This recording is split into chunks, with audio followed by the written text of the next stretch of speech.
ವಿಧಾನಸೌಧದಲ್ಲೇ ಖತರ್ನಾಕ್ ಕಳ್ಳನ ಕೈಚಳಕ ಇದು. ಸಚಿವರ ಕಚೇರಿಯಲ್ಲಿದ್ದ 300 ಗ್ರಾಂ ಚಿನ್ನ, 1.5 ಲಕ್ಷ ರೂಪಾಯಿ ಅವೇಸ್ ಮಾಡಿರೋ ಪ್ರಕರಣ ವಿಧಾನಸೌಧದಲ್ಲಿ ಆಗಿರುವ ಘಟನೆ. ವಿಧಾನಸೌಧದಲ್ಲಿ ಖತರ್ನಾಕ್ ಕಳ್ಳನ ಕೈಚಳಕ. ಸಚಿವರ ಕಚೇರಿಯಲ್ಲಿದ್ದ 300 ಗ್ರಾಂ ಚಿನ್ನ, 1.5 ಲಕ್ಷ ರೂಪಾಯಿ ಅವೇಸ್ ಆಗಿರೋ ಘಟನೆ. ಆರೋಪಿ ಡಿ ಗ್ರೂಪ್ ನೌಕರನನ್ನ ಪೊಲೀಸರು ಬಂಧಿಸಿದ್ದಾರೆ.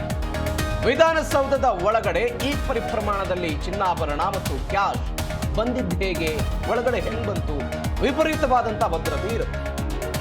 ಸೆಕ್ಯೂರಿಟಿ ಕಣ್ತಪ್ಪಿಸಿ ಸಚಿವರ ಕಚೇರಿ ತಲುಪಿದ್ದು ಹೇಗೆ, ಚಿನ್ನದ ಈ ಕೈಚೀಲ, 300 ಗ್ರಾಂ ಚಿನ್ನಾಭರಣ, 1.5 ಲಕ್ಷ ರೂಪಾಯಿ ಕ್ಯಾಶ್ ಇದ್ದಂತಹ ಕೈಚೀಲ. ಪ್ರಭಾವಿ ಸಚಿವ ಭೈರತಿ ಸುರೇಶ್ ಕಚೇರಿಯಲ್ಲಿ ಕಳ್ಳತನ ಆಗಿರೋ ಘಟನೆ. ನಾಡಿನ ಶಕ್ತಿ ಕೇಂದ್ರ ವಿಧಾನಸೌಧ. ಅನೇಕ ಜನ ಬರ್ತಾರೆ, ಇವರೇ ಆರೋಪಿ. ದೃಶ್ಯದಲ್ಲಿ ಗಮನಿಸ್ತಾ ಇದ್ದೀವಿ.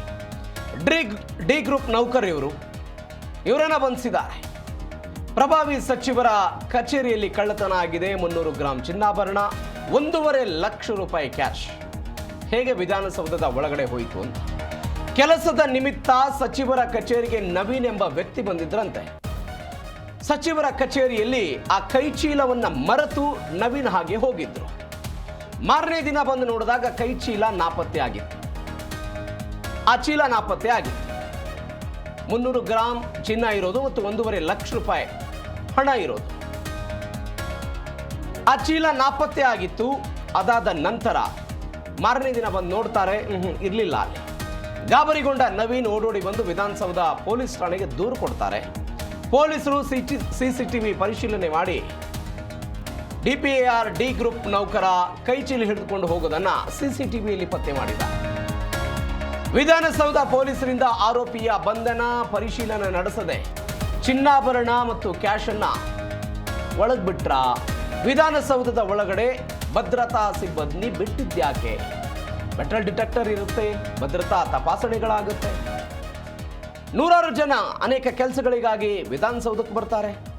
ಅಧಿಕಾರಿಗಳು ಬರ್ತಾರೆ, ಸಾರ್ವಜನಿಕರು ಬರ್ತಾರೆ, ಶಾಸಕರುಗಳು ಬರ್ತಾರೆ. ಹಾಗಾದರೆ ನೆಪ ಮಾತ್ರಕ್ಕೆ ತಪಾಸಣೆ ಮಾಡಿದ್ರ ಅನ್ನುವಂಥ ಪ್ರಶ್ನೆ. 300 ಗ್ರಾಂ ಚಿನ್ನ ಇದೆ, 1.5 ಲಕ್ಷ ರೂಪಾಯಿ. ಎಲ್ಲದಕ್ಕೂ ಸೂಕ್ತ ದಾಖಲೆ ಇತ್ತ?